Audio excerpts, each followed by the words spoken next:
Buenos días, vamos a dar comienzo a esta tercera mesa. Ruego silencio. Tenemos una hora apenas para este coloquio, para esta charla coloquio, así que vamos a darle fuelle. Vamos a empezar a esta tercera mesa. Bueno, me reitero los agradecimientos al personal organizador, a la gente que está en comunicaciones y que hace que esto sea posible y fácil, al comité científico, los compañeros y a las personas que lideran, Manuel, Enrique y Carmen, por hacer estas cosas posibles. Bueno, comenzamos con el coloquio de inteligencia artificial y enfermería en cuestiones éticas.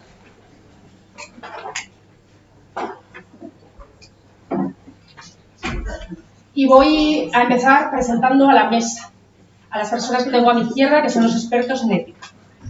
Empiezo por Ángel Alfredo Martínez Juez, enfermero de punto de atención continuada, Servicio Gallego de Salud, donde trabaja, director de la revista Ética de los Cuidados, vicepresidente segundo de la Academia de Enfermería de Galicia, diplomado en enfermería, licenciado y doctor en Derecho y premio extraordinario de doctorado.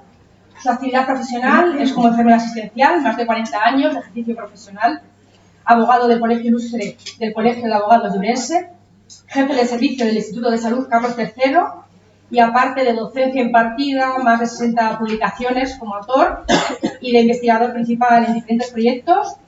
Es editor y miembro del comité editorial o revisor externo de diversas revistas científicas de enfermería, ética de cuidados, evidencia, cuadernos de atención primaria, enfermería dermatológica y un gran etcétera. También ha participado en diversos comités y participa, técnicos, como la Comisión Consultora de la Unidad de Investigación de Cuidados de la Salud, Comité Científico del Centro Colaborador Español del Instituto Joan Briggs para los Cuidados de la Salud, dependiente del Instituto de Salud Carlos III, Comité de Ética Asistencial del Complejo Hospitalario Universidad de Ourense, la Comisión Gallega de Bioética, órgano de carácter consultivo dependiente de la Consejería de Sanidad de la Xunta de Galicia, y la Comisión de Garantía y Evaluación de la Eutanasia de Galicia, aparte de otros comités de ética de investigación como el ISCI y la Comisión Técnica del Banco de Líneas Plurales. A mi izquierda tengo a doña Sonia Escribano Martínez, que está formada en Derecho, con mención en Derecho Público y Políticas Públicas, es máster en Abogacía con superación de la prueba estatal para el ejercicio del Ministerio de Justicia, máster en Derecho Sanitario y Bioética. Como profesión es enfermera con más de 25 años de ejercicio profesional, actualmente enfermera de emergencias en la UETS y del SESCAM, y profesora asociada en la Facultad de Enfermería de Cuenca de la UCLN. Su tesis se basa en la responsabilidad sanitaria por el uso de dispositivos digitales en la asistencia sanitaria, aspectos físicos, éticos y jurídicos, y es vicepresidenta del Comité de Bioética de Castilla y La Mancha, coordinadora del informe realizado por este organismo sobre la relación clínico-digital, vocal de la Comisión Deontológica Nacional de Enfermería, vocal del Comité de Ética Asistencial de la GAI de Cuenca y vicepresidenta de la AES. Y yo actúo como moderadora, soy Ainhoa, soy doctora en Cuidados de Salud, soy enfermera, soy psicóloga, actualmente trabajo en la Escuela de Enfermería de Ávila y estoy también en la Comisión Deontológica de Ávila. Y por último, ustedes, porque la idea aquí es como hablamos ayer con Manuel, que decíamos, más que certezas vamos a hacer incógnitas y preguntas. Por lo tanto, no es una mesa 3, es una mesa donde quiero romper la cuarta pared, donde ustedes participen, donde nos cuenten, donde pongamos en común ideas. Y para ello, les dejo un recurso. Pueden cogerlo con código QR. Esto de la ética es muy ambiguo, es muy amplio y es complejo, ¿no? Y más si lo referimos a la IA.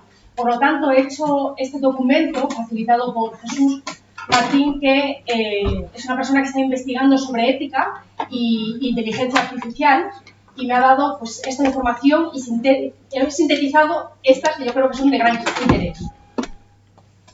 Vale. Les recomiendo sobre todo el artículo 2, que me gusta bastante, es bastante bueno, aparte de otros libros que recomendaremos durante esta charla. ¿Sí?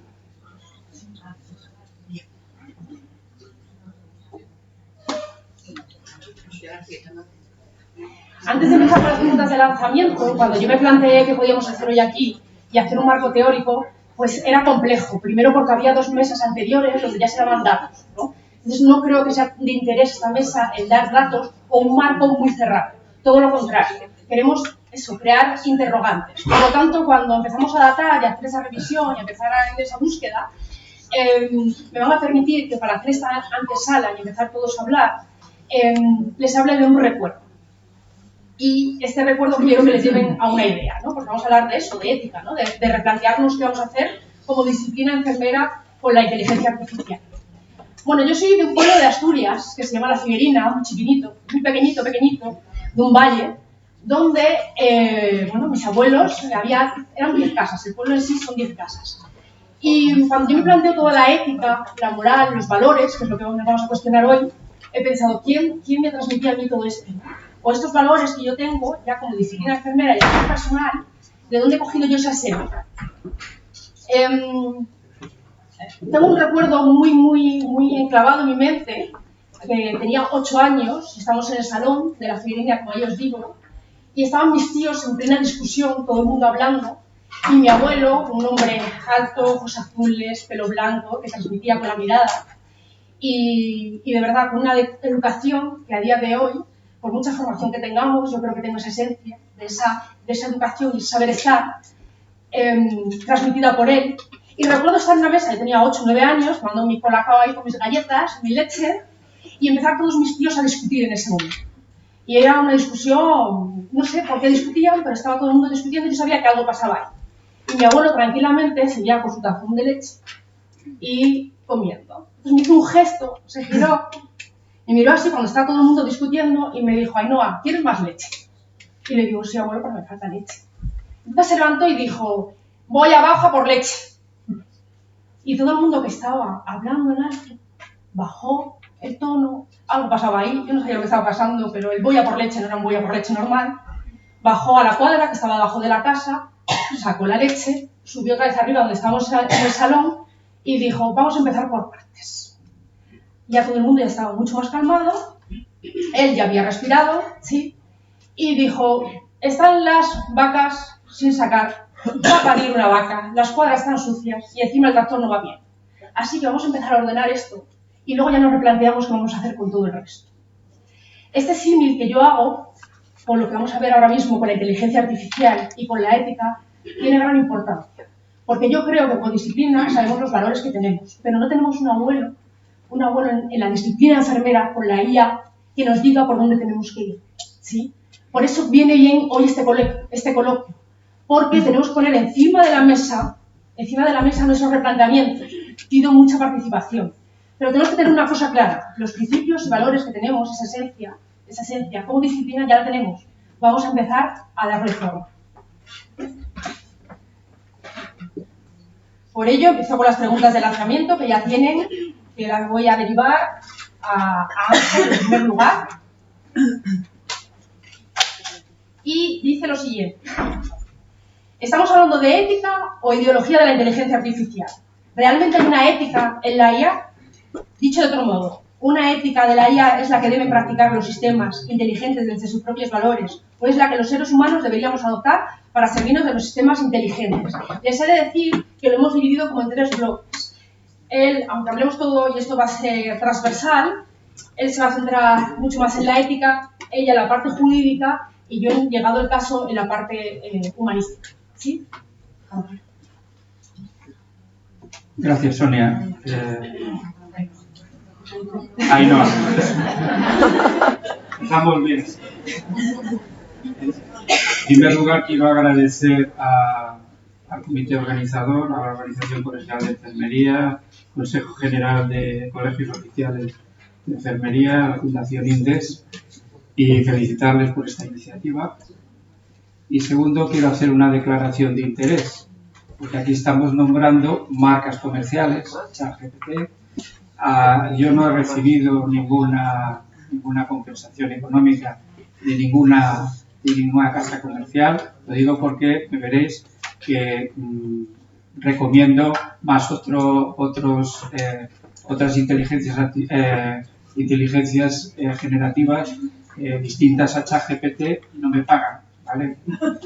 De hecho, la última noticia es que Cloud, un competidor de ChatGPT, está compitiendo, pero además muy fuerte a ChatGPT. Con lo cual, a lo mejor dentro de unas semanas ya no esperamos al mes de ChatGPT, sino en una semana a lo mejor ya lo adelanta como preferencia para los demás usuarios. ¿Y cuál era la pregunta?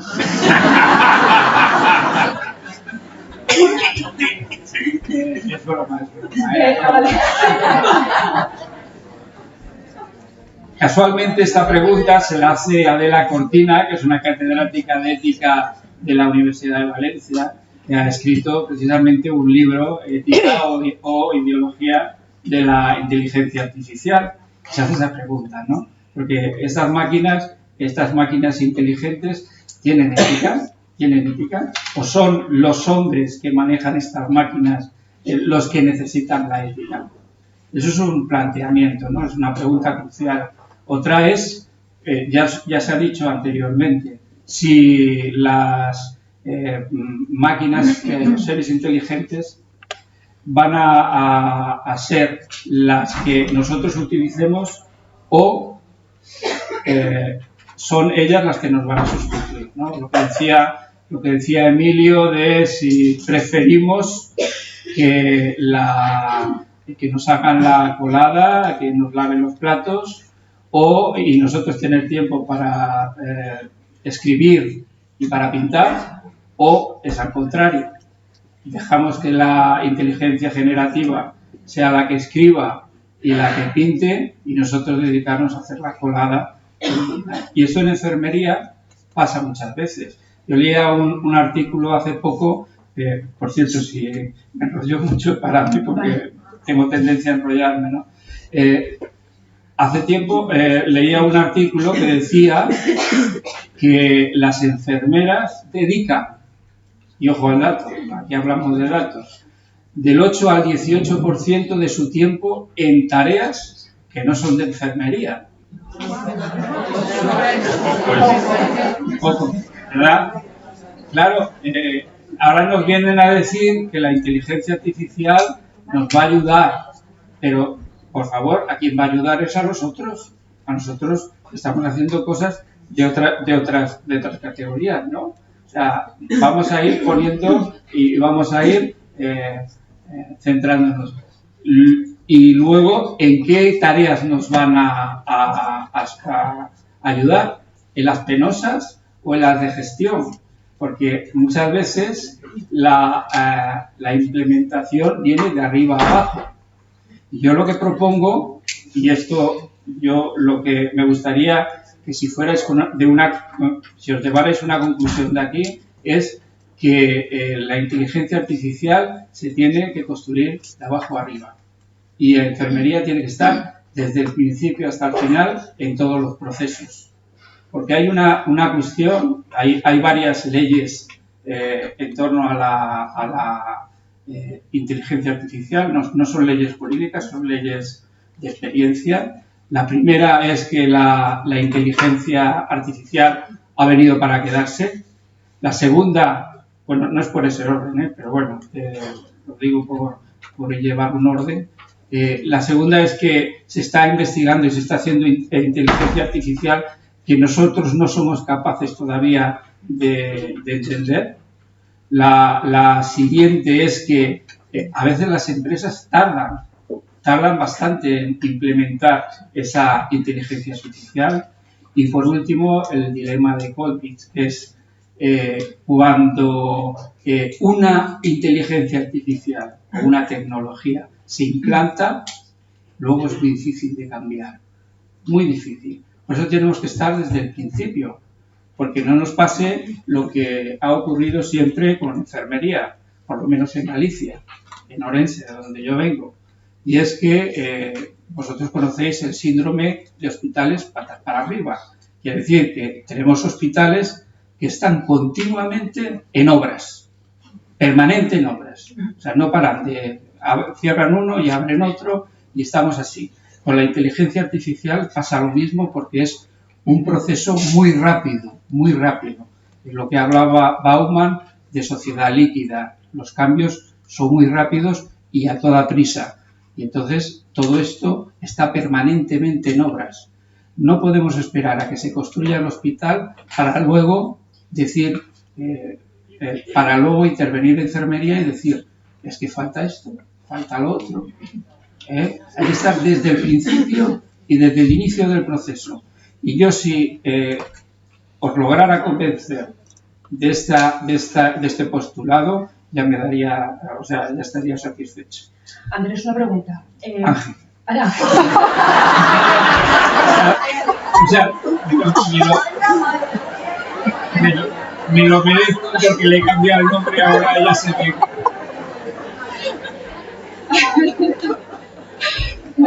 Bueno, que conste que hemos trabajado anteriormente vía online y ayer nos hemos conocido, pero sí que es verdad que sí hemos mezclado los nombres. Una pregunta, ¿crees que al día de hoy los algoritmos de decisión estamos interviniendo las enfermeras o no? Según lo que dices. Lo que yo he visto, yo me fío más de los artículos publicados. En un artículo que leí recientemente decían que no, o sea, la enfermería actuaba en parte. Y una de las cosas que se ha dicho anteriormente, no recuerdo ahora qué ponente, creo que era Julio, que decía que las enfermeras norteamericanas estaban muy enfadadas. Y eso es reflejo de que no se ha tenido en cuenta en muchos casos para hacer el tema de los algoritmos.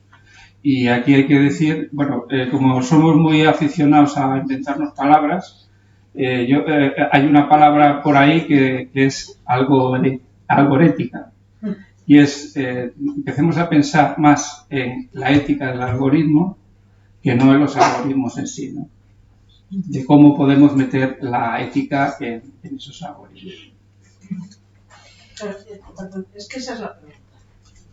Perdón. Sí. Justo. Hola. Sí, está. Hola. Bueno, pues tengo voz.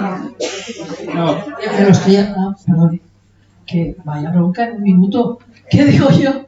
Que justo esa es la pregunta, ¿no? Desde aquí, desde el grupo de profesionales que estamos, la pregunta es esa. ¿Y cómo? Eso que he dicho, ¿cómo? ¿Cómo lo podemos hablar? Porque realmente nos está pasando por encima. La inteligencia artificial, los algoritmos, nosotros estamos fuera de juego y estamos asumiendo cosas que no sé hasta qué punto deberíamos de asumir o deberíamos de integrarlas como nuestras.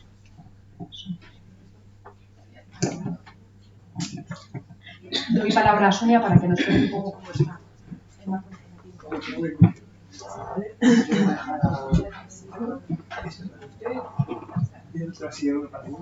Vale, pues se me oye bien. El cómo, estamos en ese proceso en el que el cómo se quiere hacer, si se quiere hacer con garantía a los derechos humanos o no, y en ese marco se mueve la Unión Europea, con todas las críticas que todo eso está conllevando en el marco regulatorio. En principio, la tecnología la hemos incorporado en estas últimas décadas a nosotros, a nuestra vida diaria. No sabemos muy bien cómo, pero lo que sí sabemos es que se ha creado una necesidad. Hace 20 años ninguno de nosotros salía con un móvil de casa. Hoy todos de nosotros nos volvemos a casa si no se nos ha olvidado el móvil. Entonces, esa necesidad que se ha creado está creada y está creada en todos los ámbitos. El problema ahora viene una vez realizado el proceso, cómo le ponemos nosotros el orden. Y como decía antes Ángel, no es lo mismo empezar ordenadamente que querer poner orden ahora. Y bueno, pues ahí viene toda la polémica, sobre todo en el tema del marco regulatorio. Y bueno, yo, dicho sea de paso, soy pro tecnología, pero también creo que la regulación es muy necesaria. Y bueno, el ámbito de regulación de la Unión Europea puede ser mejorable, habrá que ver cómo se va a aplicar realmente, pero lo que sí es que lo creo necesario, eso sí. Así es que el cómo, pues vamos a ver cómo lo desarrolla la Unión Europea, porque realmente en el resto de marcos, el resto de países no tienen una normativa, por lo cual, poco a poco. También comentábamos, Sonia, hace 5 minutos, ¿no?, que es algo vivo, que se mueve y demás, y cuando estaban hablando de los proyectos que se estaban dando ahora, comentabas, dentro de 2 años esto va a caer.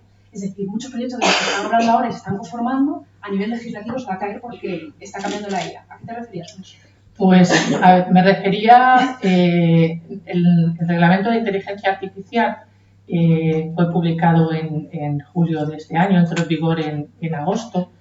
Y bueno, pues tiene unas vocatio para unos periodos de adaptación hasta que entre en vigor en algunos de los distintos niveles.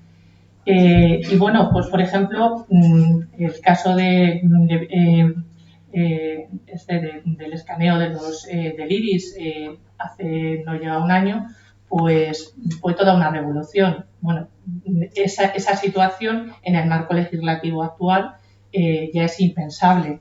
Es decir, se está haciendo cosas. Claro, hay cuestiones que las tenemos claras, que hay que ponerle un límite. Hay otras cuestiones que no las tenemos tan claras. Y claro, cuando empezamos con el uso de ChatGPT, pues ya a lo mejor no nos gusta tanto que nos pongan ahí ciertos límites.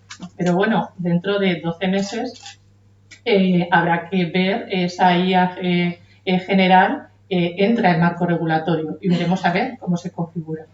En 24 meses será todos los procesos, todas aquellas situaciones de tecnología que están configuradas como de alto riesgo, entre las que entran muchos aspectos de salud. Es verdad que nos queda hasta el 2026, pero claro, todos los proyectos que se están haciendo ahora se han hecho sin esa configuración de ese marco legislativo, con lo cual ahora tenemos muchas cosas. Veremos a ver de todo esto lo que realmente cumple la normativa y dentro de 2 años perdura. Y bueno, habrá que ver. Bien. Dos premisas antes de hacer la pregunta. La información es poder y quien paga manda. ¿Qué quiero decir con esto? Cuando nosotros hacemos una búsqueda en Google, las empresas que pagan al final son las que primero nos aparecen en los resultados. ¿Qué pasa con la inteligencia artificial? Que al final es un aspecto en el que alguien está pagando y puede darse la casuística de que, por ejemplo, para materializar la idea que quiero plasmar, si Coca-Cola paga a ChatGPT, puede ser que en algún momento esa información, cuando nosotros le preguntamos qué alimentos, para llevar un extremo, qué alimentos son los mejores para combatir la diabetes, nos diga que la Coca-Cola. Porque al final quien paga tiene ese beneficio, ese poder de decisión. Una de las cosas que creo que es interesante analizar y que se debe de abordar es cómo se gestiona esta información, que ya la damos por válida y veraz, que es verdad que luego, como ha salido en el resto de ponencias, hay que trabajar y hay que analizar con la propia inteligencia humana y no con la artificial, pero este marco de quien paga manda y la información es poder, ¿cómo se plantea en ética y regulación? Porque creo que es de vital importancia, es una de las bases fundamentales. Lo principal de todo, lo que dicen los principios éticos es que se dote a la inteligencia artificial de transparencia. Transparencia es un concepto que engloba otros muchos más. La trazabilidad, es decir, que tengamos la documentación de qué conjuntos de datos se están manejando, los posibles conflictos de interés también, los algoritmos que están ahí. Eso es necesario, eso es la trazabilidad, pero también la accesibilidad, que vendría a ser que estas máquinas, estos sistemas, sean accesibles para todo el mundo, no solamente para una parte, para el que se pueda pagar la Coca-Cola, ¿vale? Tiene que ser para todos, tiene que ser interpretable, o sea, cualquier persona debería entender qué es eso que está haciendo esa inteligencia generativa, ¿no? Y bueno, además de interpretable, tenía que ser explicable de una forma que podamos entenderlo. Y otro dato también muy importante es la comunicación. O sea, tenemos el derecho de saber que esa máquina, ese autómata, es que no sé cómo llamarlo, la IA, esa cosa es precisamente una cosa y no es un ser humano, ¿no? Creo que tenemos ese derecho de saberlo, y bueno, pues todo eso es lo que conforma la transparencia. Y es necesario, es uno de los principios que todos los códigos que se están formulando desde la UNESCO, desde Europa, pues son los que hay otros principios. Pero bueno, al que tú te refieres es sobre todo transparencia. Para que una inteligencia artificial sea fiable, desde Europa están diciendo que sea lícita, ética y robusta. Lícita, o sea, que se ajuste a la legalidad vigente, que sea ética, o sea, que cumpla todos los principios éticos que se formulan, y robusta, pues que realmente funcione como tiene que funcionar y no se sujete a errores, como veíamos, como nos comentaba Julio, que bueno, ChatGPT pues, cometía muchos errores. Yo sí que me gustaría contestarle.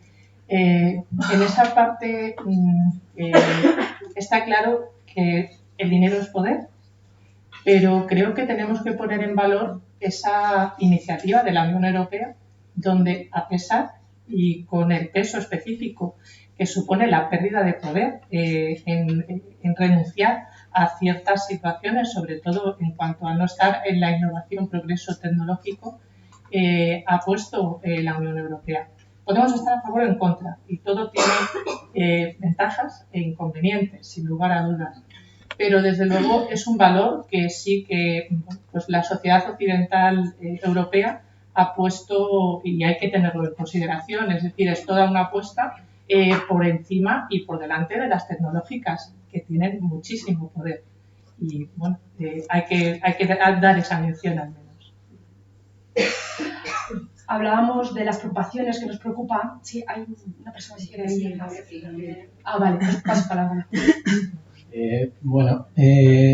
Yo es también una reflexión. Yo creo que esto ya está presente. Nos asusta mucho con la inteligencia artificial, pero no nos asusta tanto con la inteligencia natural. Es decir, es verdad que quien paga tiene el poder, pero para la inteligencia artificial y también para la inteligencia natural.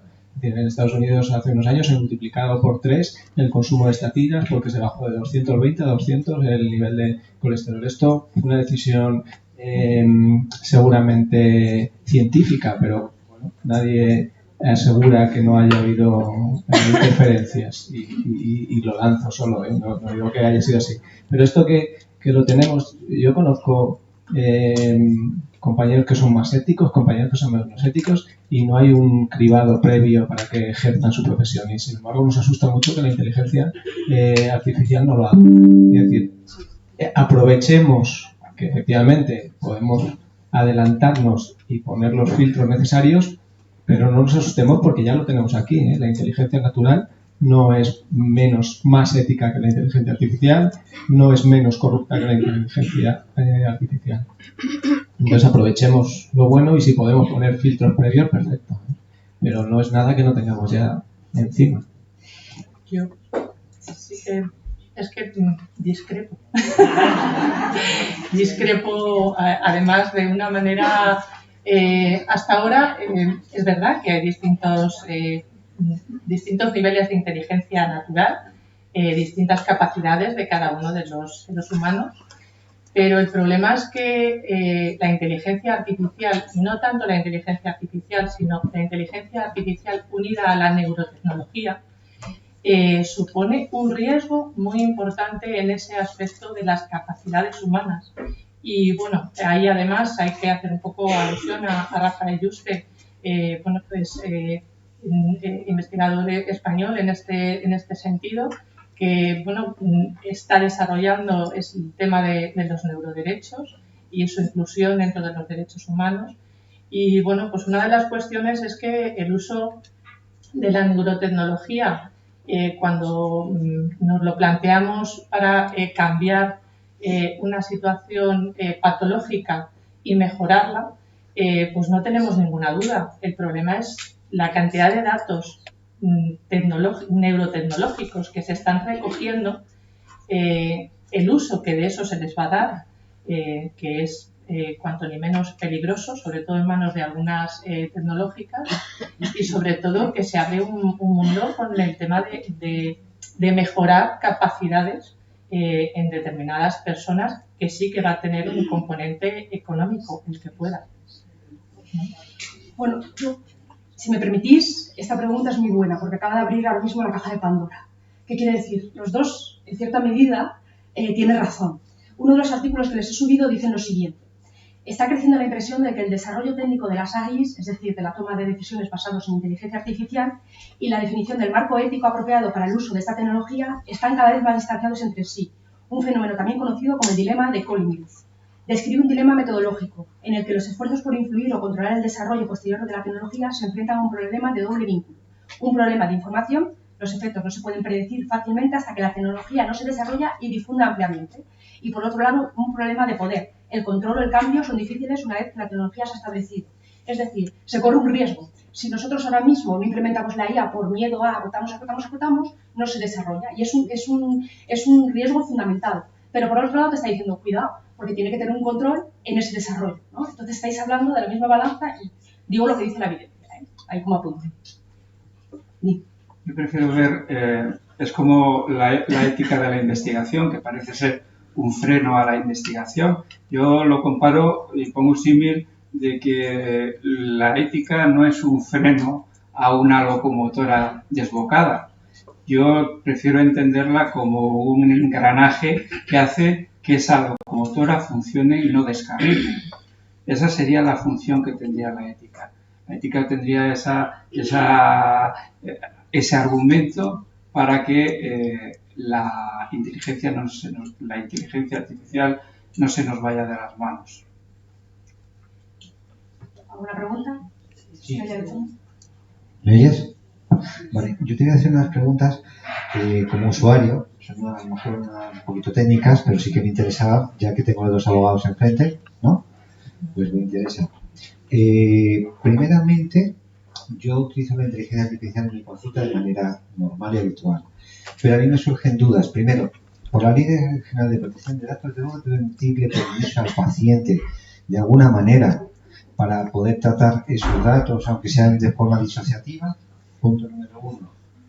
Porque claro, yo puedo decir, pues te voy a hacer un estudio sobre la diabetes, qué es lo que estás comiendo, si lo meto a ChatGPT, me cargo con tus datos y él te dice, pues mira, estás comiendo esto y esto que no le corresponde, tal, no sé qué, tus índices glicémicos y demás, ¿no?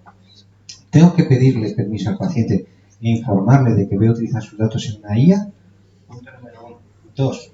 Si yo utilizo ChatGPT o alguna generativa normal, corriente de pago, yo le puedo cargar con datos, ¿de acuerdo? ¿Hasta qué punto soy imputable en caso de fuga de datos o como entrenamiento de esa IA? Y en tercer lugar, si yo utilizo una IA local, ¿de acuerdo? Es decir, bajo una IA local, como puede ser, no sé, cualquiera de ellas, un Sonnet, un Cloud, cualquiera de ellas, ¿vale? Y la ejecuto, está bajo mi ordenador, ¿de acuerdo? Yo tengo que tener algún tipo de seguro como las empresas normales que les obligan a tener un seguro de protección de datos. Realmente no. ¿Cómo está eso contemplado? Porque yo sé que la ley empieza realmente en el 2026 y hasta ahora no sé cómo está el marco jurídico de protección a nivel profesional si yo utilizo todas estas nuevas tecnologías, pero está habiendo una fuga de datos y la Ley General de Protección de Datos es de las que te mete detrás. Entonces, tengo que tener eso, alguna medida de seguridad especial. ¿Hasta qué punto es imputable? No, ¿qué me recomiendas en local, en pago? ¿Tengo que informar al paciente? ¿No tengo que informar al paciente? ¿Puedo cargarlo disociado? Cuéntame. Bueno, en principio hay que diferenciar lo que es el Reglamento General de Protección de Datos, que es normativa de 2016, a lo que es el Reglamento de Inteligencia Artificial, que ha sido publicado este año y que es el que entrará en vigor para algunas cosas. En vigor está, lo que pasa es que tiene plazos en los que se va a aplicar. En esa situación, el Reglamento General de Protección de Datos es claro, a nivel usuario no se necesita, a nivel empresa o para usos laborales, para usos que implique un tratamiento de datos de usuarios, es decir, en el que tú eres ya un empresario o haces funciones de empresario, a ti se te exigiría el cumplimiento normativo del Reglamento General de Protección de Datos. Ahora, en ese entorno, nos vamos, si estás en el ámbito tuyo personal, no pasa nada. No, yo no hablo personal, yo hablo profesional. Claro, el tema es, si estamos en el ámbito profesional, hay que diferenciar dos situaciones. Una es, lo estás haciendo a través de los medios que te indica tu empresa, no hay problema.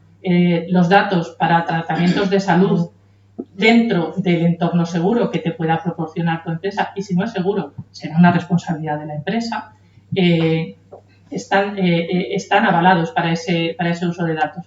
El problema es, ¿puedes tú utilizar los datos de tu empresa en dispositivos o utilizando medios que no son dados por tu empresa ni avalados por tu empresa? Y ahí te digo, no.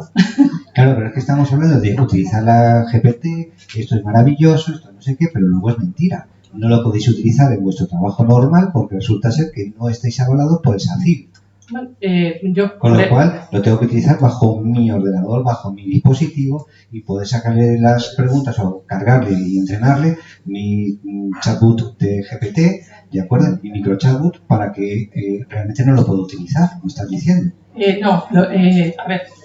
Depende del aval que te haya dado tu empresa. Y es que ChatGPT libre es una versión totalmente distinta a ChatGPT versión de pago, a niveles de privacidad y de la utilización de los datos. Aún así, en todo caso, los datos, si son anonimizados, es decir, que en ningún momento pueden ser revertidos para identificación del paciente, en ese caso no hay ningún problema en utilizarlos. El tema es que tienen que estar anonimizados. Eso sí. Yo que los utilice disociados, o sea, anonimizados, puede que haya una fuga de datos. Por ejemplo, cuando yo estoy utilizando una página web que quiero consultar cualquier cosa, yo puedo inyectar un código SQL, un código JavaScript, un código no sé qué, que me pueden, o se puede snifar simplemente. Es decir, que está muy bien que me digas que no utilices los datos del paciente, nombres y apellidos, ¿de acuerdo?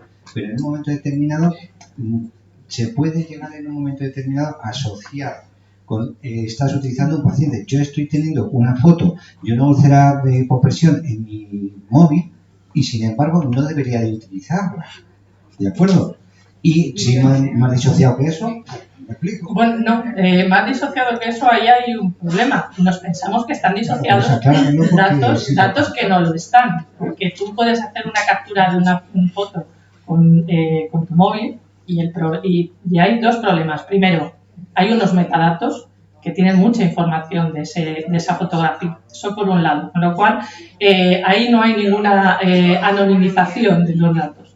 Y por otro lado, estás utilizando información confidencial de tu empresa en un medio no autorizado por tu empresa. Esa es la historia que estoy diciendo, utilizar GPT, la inteligencia artificial, pero realmente mi empresa no está ni siquiera facilitándome esa protección legal para que yo pueda utilizar lo que debería de utilizar. Estamos hablando en este congreso sobre inteligencia artificial, lo bueno que es GPT, lo bueno que no sé qué, pero nadie pone la mano en él diciendo, oye, cuidado con esto que realmente no lo podéis utilizar. Yo, por ejemplo, sí que te voy a decir que con esto ya le doy la palabra a Ángel. Eso también depende de las empresas. Yo, por ejemplo, estoy como profesora asociada en la Universidad de Castilla-La Mancha. Tiene la licencia con Microsoft y tenemos la versión Copilot que es de pago y con licencia de la universidad, y yo la utilizo porque tengo la licencia de la universidad y conforme a los criterios que establece la universidad. Y la fuga de datos se supone que no sale del espacio que la universidad ha delimitado con Microsoft. Entonces, ahí el tema es qué herramientas utilizamos y sobre todo los criterios de seguridad que establezca cada una de las empresas.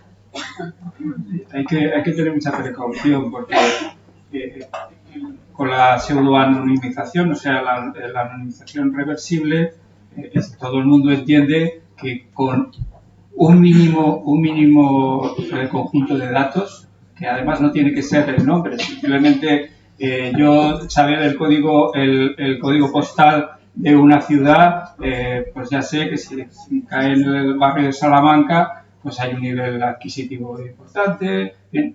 O sea que los datos nos aportan mucha más información de lo que es el simple dato.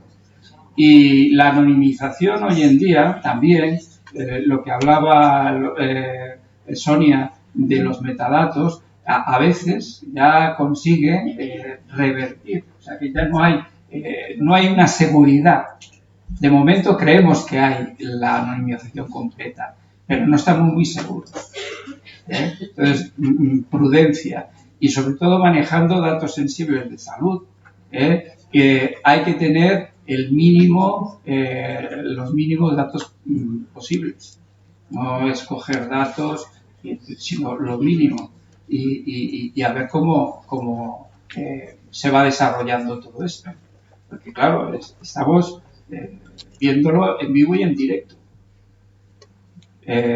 Prudencia sobre todo. En eso también decir que muchas veces tenemos asociado el tema de la IA a ChatGPT y a buscadores que realmente no se han hecho para el ámbito sanitario. La IA en el ámbito sanitario no es ChatGPT, no entra dentro del uso dentro del ámbito sanitario. Las aplicaciones de IA dentro del ámbito sanitario, lo primero es pensar en que muchas de ellas tienen que tener la certificación de producto sanitario para empezar, es decir, y haber pasado una serie de garantías en todos los niveles, incluido el de protección de datos, y en ese sentido, pues bueno, nos centramos en lo que nosotros manejamos porque a nivel usuario pues nos llama la atención y bueno, pues nos deslumbra, pero no es realmente el uso para el que está hecho ni la aplicación de la IA en salud. Es bueno, para procesamiento de imágenes, de textos y de todo eso, pues nos puede ayudar, pero realmente no es el uso en salud.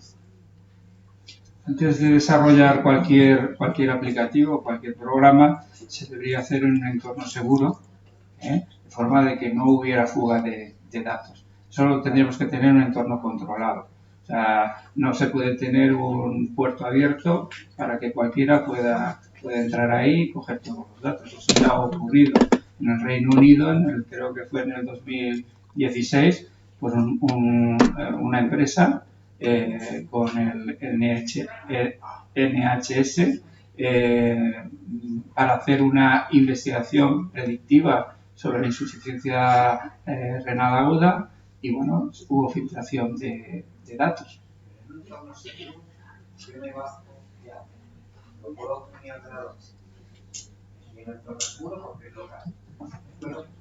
¿Tu ordenador de trabajo o tu ordenador personal? Me da igual, cualquiera de los dos. No te va a dar igual. ¿Y qué fines? ¿Y con qué fines?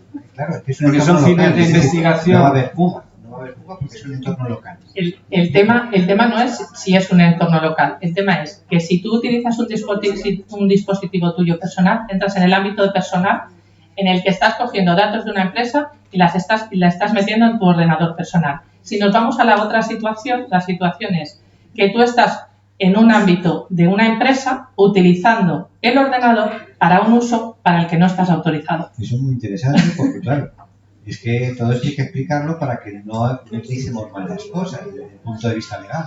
Yo luego puedo hacer la interpretación que yo quiera, pero no es la que debe de ser, claro. Entonces, yo voy a hacer un proceso de investigación y, lógicamente, el proceso de investigación no puedo hacer mi ordenador y me la llevo a casa, como hace todo el mundo, todos los investigadores. Sí. ¿Hasta qué punto yo tengo que tratar esos datos? ¿Puede haber fugas? ¿Cómo está eso? Por eso te preguntaba, ¿con qué fines? Si es de investigación, está claro, necesitas el consentimiento informado de los... O sea, ya te lo digo. Y el comité de ética y pasar el comité de ética. O sea, y vas a tener que dar cuenta de todo eso. Como estás trabajando en una empresa, seguramente te pidan el informe de riesgos y el informe del delegado de protección de datos. Yo para resolverte esas dudas, si es por investigación, tienes que hablar con el delegado de protección de datos. Primero, luego con el comité de ética de investigación. Por eso, que si veis alguna cosa de alarmarnos y decir, oye, tened en cuenta que cuando utilicéis GPT, llama, lo que sea, tened en cuenta esto, porque no se habla nada, todo es maravilloso, todo es fantástico, pero luego, hasta que pasa algo. Entonces, esas cosas dejarlas claras. Porque... Espero que hayan quedado claras. Los usos personales son Mucho personales. Vale, cambiando un poquito de tercio, vamos a ir a la parte humanista de nuestra profesión, que se nos está olvidando, ahí un poquitín, ¿no? Entonces vamos a ir, yo he visto artículos que me llaman la atención, que hablan de compasión, que la IA nos genera compasión a los profesionales. Habla de autonomía, habla de justicia, y yo voy a hacer una pregunta que se la lanzo a Ángel. ¿Sí? ¿Cómo podría la integración de la IA en la enfermería transformar la percepción pública y los principios éticos del cuidado, dado que la empatía y el contacto humano son pilares fundamentales de esta profesión? Qué pregunta más larga. Pero yo no sé. A ver, ¿todo el mundo aquí sabe lo que es la compasión? Vamos a hacer un experimento sociológico. Todos sabéis lo que es la empatía, ¿verdad? La empatía es ponerse en el sitio del otro, ¿verdad? Vamos a hacer un ejercicio y os vais a cambiar de sitio, ¿vale? Cambiaros de sitio, por favor, os levantáis. Además va muy bien para activar, cambiaros de sitio.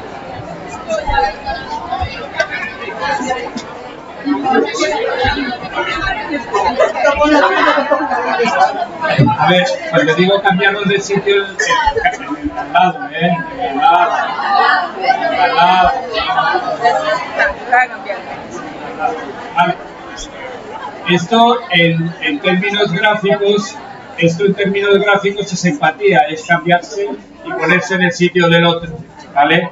Pero estábamos hablando de lo que era la compasión.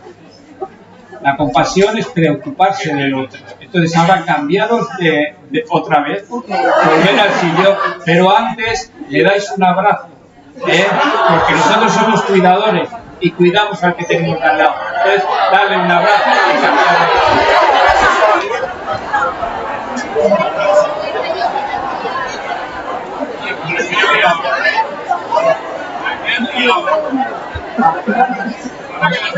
Bien. La mano, ese es un abrazo, que le llegamos. A esto se le llama el lado humano de cuidar. Eso es lo que es la compasión. Y de momento, el desarrollo de la inteligencia artificial, ya sabéis que nos puede imitar, pero no siente compasión. La inteligencia artificial no tiene capacidad. Yo no digo que a lo mejor dentro de poco sí que la tenga. De momento no tiene capacidad para razonar, para sentirse como un sujeto moral. No tiene conciencia, no tiene autoconciencia, no tiene autonomía, no tiene libertad, no tiene responsabilidad. Es un conjunto de instrucciones y trata de imitar a los humanos, pero no es un humano. Por tanto, ¿cuál era la pregunta? Lanzo otra pregunta, ¿vale? Como otra pregunta final. Por los tiempos que vamos manejando, vamos a ir cerrando. Lanzo la última pregunta. Pues hay muchas cosas por ahí todavía. Pues la verdad es que sí.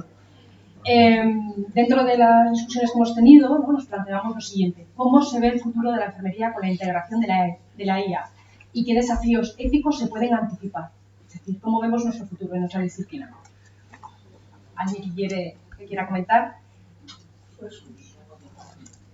Yo, siguiendo un poco con lo que ha dicho y ese futuro de la enfermería, yo ya he dicho antes que soy pro tecnología, pero quizá le estamos dando mucho valor a la tecnología y tendríamos que hacer una reflexión del valor nuestro.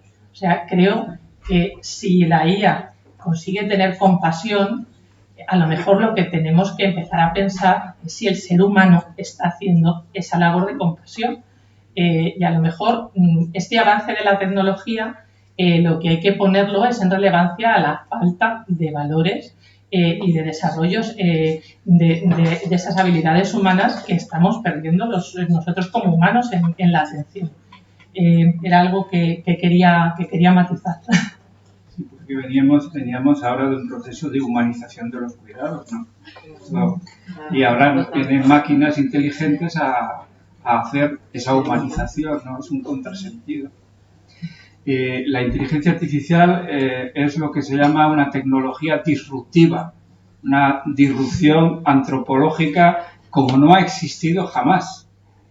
Y no es una tecnología sola, es que está afectando a todos los niveles y en otro contexto.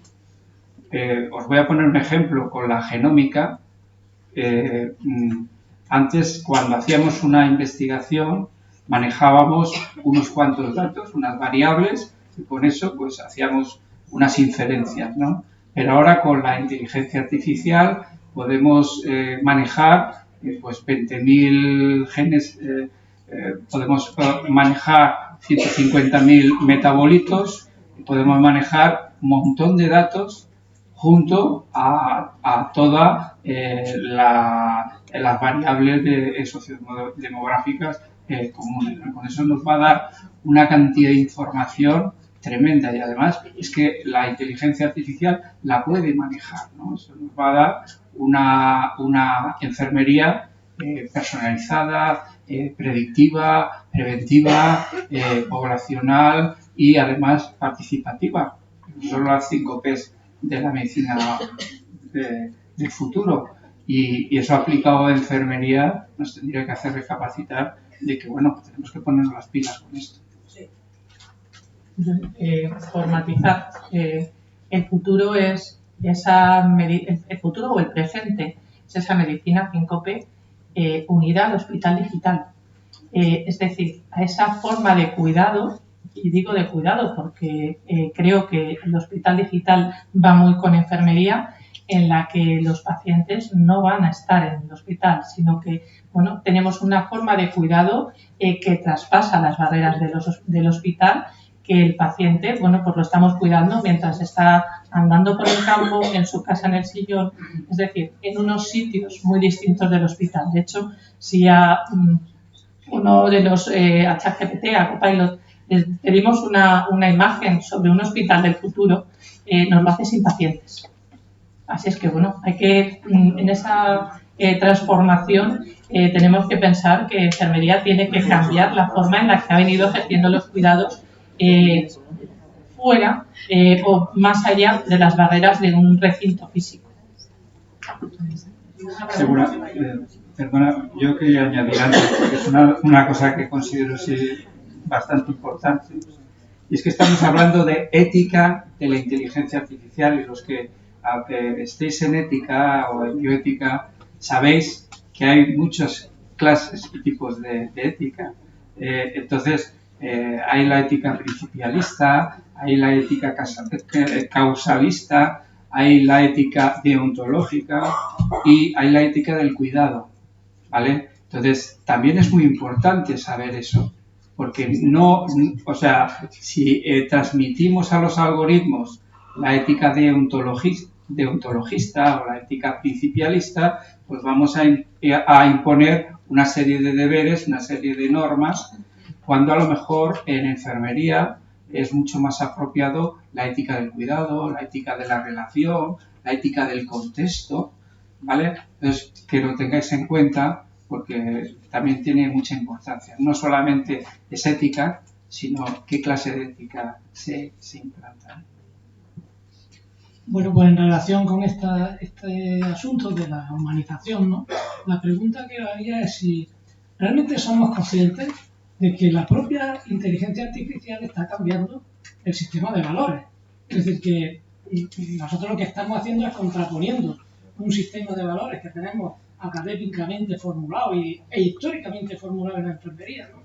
Que aparecen en los libros de ética perfectamente delimitados, pero que luego es difícil encontrarlo en la realidad porque encontramos multitud de atentados en el mundo cotidiano. Claro, la inteligencia artificial, al ser programable, ¿no? Pues evita situaciones que aquí no las vamos a encontrar. posiblemente, no sé, un robot pensando, ¿no? No te va a hacer daño, no te va a insultar, no te va...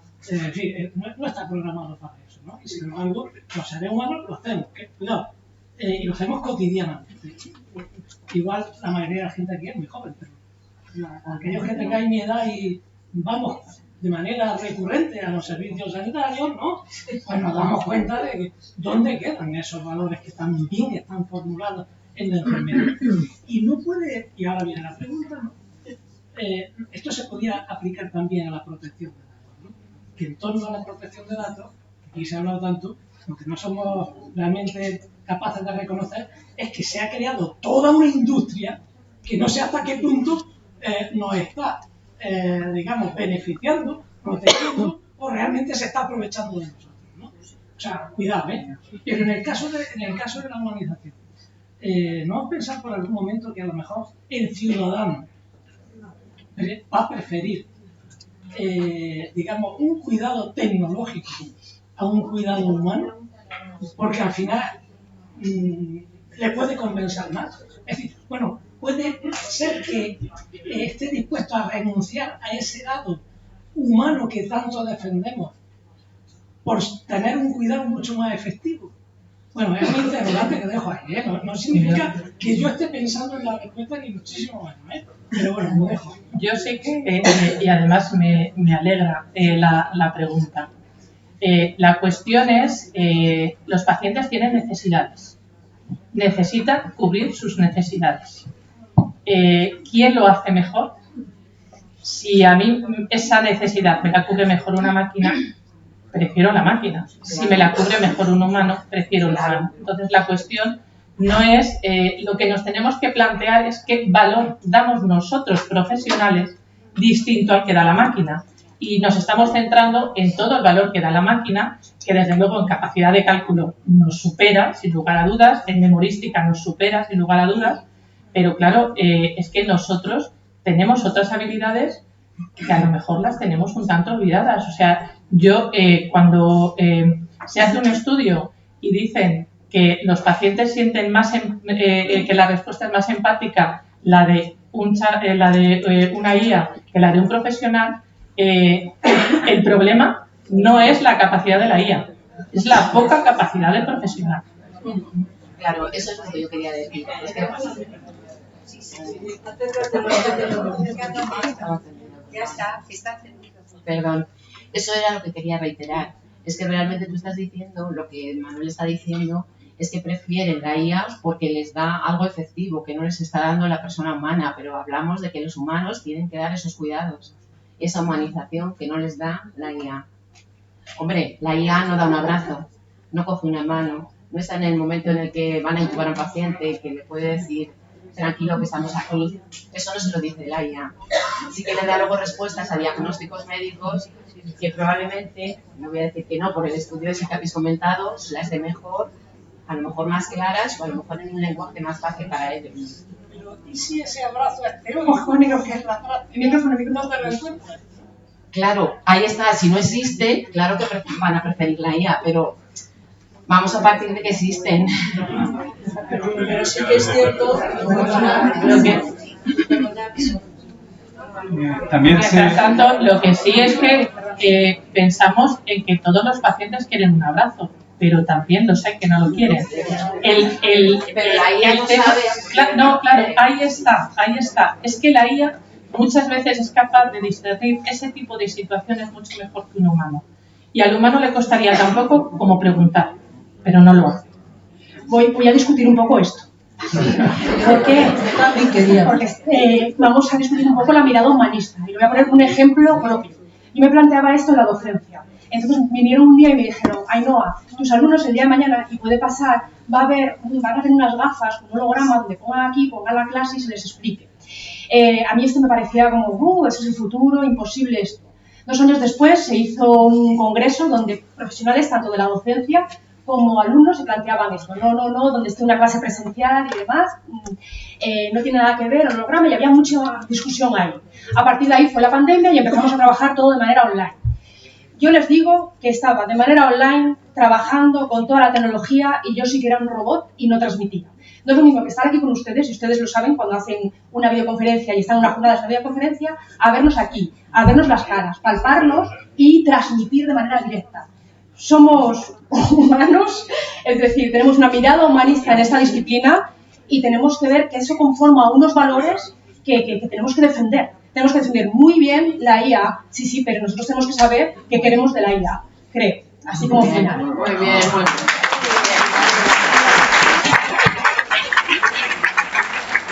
Y para concluir, porque ya se me da el tiempo y noto las miradas aquí a mi izquierda, cuando hablábamos decíamos, ¿qué concluyo? Voy a coger ideas y demás. Y me dijeron varias personas que no concluyas nada.